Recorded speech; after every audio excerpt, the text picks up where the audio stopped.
We got the inflation numbers. Here we go. Right. CPI dropping here in the last few minutes. June inflation down to 3.0%, below the expectations of 3.1%. Core CPI fell to 3.3%, below expectations of 3.4%. And then, on top of that, this is the third straight month with declining CPI inflation. But it is the 39th straight month with inflation at or above 3%. So this is now almost 3.5 years of inflation at or above 3%. Now, is it good that it came in below the expectations of 3.1 at 3.0? Absolutely. I'm happy about that. Is inflation falling? Is it declining? Well, that depends on your definition of the word. I still look at it and I say inflation compounds. Inflation doesn't, in the sense of the word come down per se. It doesn't mean prices are down. It just means they're not going up as quickly as they were. That's what it means. I think of this all as containing like a yard fire. Now the fire's just in your yard. Yeah. You're in control of the fire, but that's a fire. Yeah, that's a very fair comparison. I mean, people still don't have the purchasing power they had 4 or 5 years ago. That's the reality. The wages over the last 3.5 years have not kept up with inflation. They've had moments over the last 3.5 years where they've kept up, but broadly speaking, they have not kept up. So everybody is still poorer when it comes to purchasing power today than they were 4 or 5 years ago.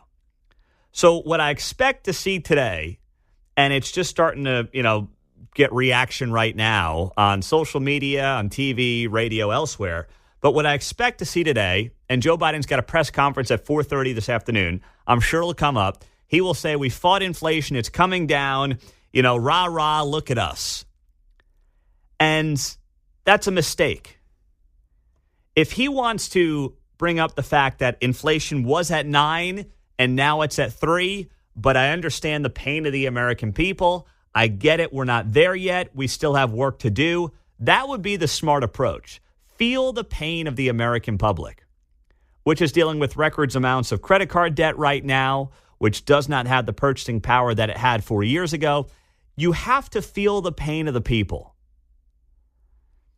And for the last 2 years, since inflation started really taking off to almost 10%, they've never, and Joe Biden in particular, has never gotten himself to that point.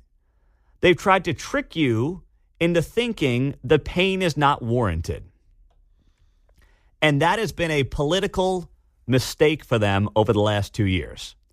If Joe Biden really does want to hit the reset button, if he really does want to be serious about winning re-election in 2024, he's got to start feeling the pain and say, hey, I think we're moving in the right direction. Here's why. I get we're not there yet. I understand the pain, and we're working to make things better. Even though I don't believe that, that's what he should say. Well, we all just need to save up enough money to move to Europe so we can appreciate how good we had it back here. Yeah.